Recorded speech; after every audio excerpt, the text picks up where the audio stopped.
हम इस भाग में अब देखते हैं कैसे हम लिटमस पेपर की सहायता से और पीएच मीटर की सहायता से मृदा का पीएच मान कैसे ज्ञात करते हैं।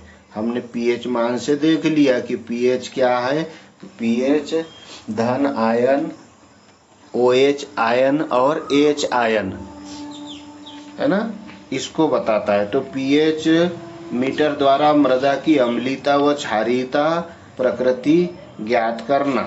तो इसमें आवश्यक सामग्री होगी पीएच मीटर, बीकर, मृदा का नमूना, आसुत जल, कांच की छड़ लेंगे। फिर सिद्धांत क्या रहेगा, हाइड्रोजन आयन की क्रियाशीलता या ऋणात्मक लॉगरिथम पीएच कहलाता है। मृदा के पीएच से उसकी अम्लीयता अथवा क्षारीयता का पता चलता है। मृदा के पीएच से उसकी अम्लीयता और क्षारीयता का पता चलेगा। पीएच का मान 0 से 14 तक परिवर्तित होता है। कितना होता है? 0 से 14 तक। जिस मृदा का पीएच मान 7 होता है, कितना होता है? 7, क्योंकि हमने देखा अच्छी उत्तम भूमि कौन सी होती है जिसका पीएच मान 7 होता है। गेहूं कितने पीएच पर होता है? 5 से 6 पीएच पर होता है। तो जिस मृदा का पीएच मान 7 होता है वह उदासीन प्रकृति की होगी, क्योंकि उदासीन प्रकृति की जो भूमि होगी उसमें एच आयन और ओएच आयन का अनुपात समान होगा। पीएच का मान 7 से कम होने पर मृदा की प्रकृति अम्लीय होगी। कैसी होगी मृदा की प्रकृति? अम्लीय। 7 से कम होने पर मृदा की प्रकृति कैसी होगी? अम्लीय होगी। और 7 से तथा पीएच मान 7 से अधिक होने पर मृदा की प्रकृति क्षारीय होगी। 7 से कम होने पर मृदा अम्लीय होगी, 7 से अधिक होने पर मृदा कैसी होगी? क्षारीय होगी। और उदासीन कब होगी? जब मृदा का पीएच मान 7 होगा। तो हम निकाल रहे मृदा की अम्लीयता व क्षारीयता। तो विधि देखते हैं सिद्धांत के बाद।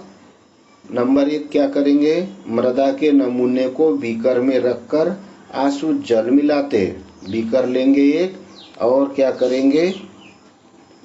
आसुत जल लेंगे और आसुत जल में हम जो मृदा का नमूना है उसको घोल देंगे। मृदा के नमूने को बीकर में रखकर आसुत जल मिलाते हैं तथा कांच के विलोड़क की सहायता से, कांच की जो डंडी रहेगी, विलोड़क कहेंगे, हाथ से नहीं मिलाना, विलोड़क की सहायता से मृदा घोल बनाते हैं। फिर क्या करेंगे? घोल बन गया तो मृदा घोल में पीएच मीटर के दोनों इलेक्ट्रोड को डुबोया जाता है। मृदा घोल में पीएच मीटर के दोनों इलेक्ट्रोड को डुबा देंगे तथा कुछ मिनट बाद पीएच मीटर के स्केल पर पीएच का मान नोट कर लिया जाता है। तीसरा, इस प्रकार की 3 बार पीएच मान लेते हैं। इस प्रकार 3 बार पीएच मान लेते हैं तथा तीनों का औसत निकालते हैं। उन्हें अग्र प्रकार सारणीबद्ध कर लिया जाता है। 3 बार लेंगे तो क्या करेंगे? हम पहली बार जब नमूना लेते हैं तो निरीक्षण 2 मिनट बाद देखते हैं तो पीएच मान आएगा 6.3। उदाहरण है 6.3 आया। दूसरे में 3 मिनट बाद में, दूसरी बार 3 मिनट बाद, 3 मिनट तक रहने दिया पीएच मीटर को। फिर उसके बाद 6.5 आया। अब थोड़ी देर बाद में फिर तीसरा नमूना लेंगे, उसी में वही घोल में। चौथा मिनट बाद, 4 मिनट बाद क्या है? 6.8। पीएच मीटर डूबा ही हुआ है। 2 मिनट बाद कितना आया था? 6.3। 3 मिनट बाद में आया 6.5 और 4 मिनट बाद में आया 6.8। अब क्या करेंगे? गणना करेंगे इसके, है ना। तो गणना करने के लिए औसत पीएच मान बराबरी से सूत्र रख देंगे। तो ये तीनों रीडिंग रख देंगे 6.3, 6.5, 6.8/3। 3 रीडिंग ली तो 3 बराबरी से ये तीनों को जोड़ाता आया 19.6 और रीडिंग ली हमने 3 बराबरी से 6.53। तो सावधानियां कौन कौन सी रखेंगे हम देखेंगे। देखा हमने कि गणना करने पर ये जो मृदा का नमूना था इस मृदा का पीएच मान कितना आया 6.53। तो अभी हमने पढ़ा अगर 7 आता तो उदासीन मृदा, 7 से कम है तो अम्लीय मृदा और 7 से अधिक है तो क्षारीय मृदा। तो यह मृदा कौन सी मृदा कहलाएगी? यह मृदा अम्लीय मृदा कहलाएगी। कौन सी मृदा? अम्लीय। तो लिख देंगे हम परिणाम में कि प्राप्त नमूने का परिणाम यह मृदा अम्लीय मृदा है।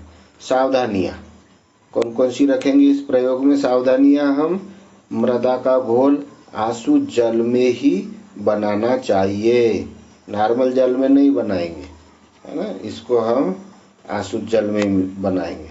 फिर दूसरा, मृदा जल के नमूने में इलेक्ट्रोडों को डुबोने से पहले उन्हें आसु जल से अच्छी तरह साफ कर लेना चाहिए। इलेक्ट्रोडों को डुबोने से पहले क्या करेंगे हम? डिस्टिल वाटर से उसे धो लेंगे। आसु जल क्या है? डिस्टिल वाटर, है ना।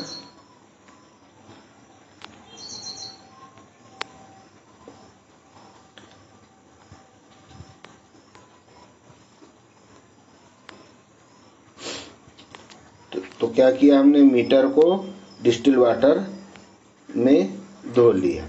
अब क्या करेंगे? मृदा घोल को कांच के विलोड़क की सहायता से हिलाते हैं। मृदा घोल जो रहेगा उसको काय से हिलाएंगे? कांच के विलोड़क के द्वारा। तो यह हो गया हमारा प्रयोग। काय का प्रयोग किया हमने? प्राप्त मिट्टी के नमूने का अम्लीय मृदा व क्षारीय मृदा प्रकृति का ज्ञान करना। पीएच मीटर की सहायता से प्राप्त मृदा के नमूने का अम्लीय और क्षारीय गुण ज्ञात करना। भारत में मिट्टी के प्रकार देखिए, इतने प्रकार की मिट्टी भारत में पाई जाती है। फिर अगला देखिए किस प्रकार से हम भारत की जो मिट्टी है उसमें भूमि, कृषि भूमि किस प्रकार से की जाती है। यह मृदा की संरचना,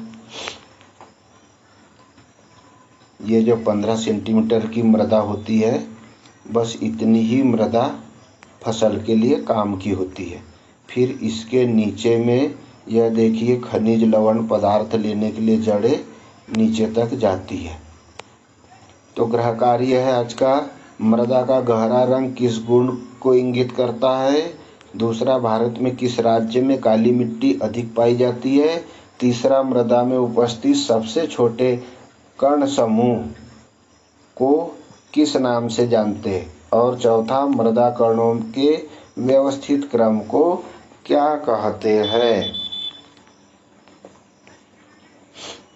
धन्यवाद सभी को।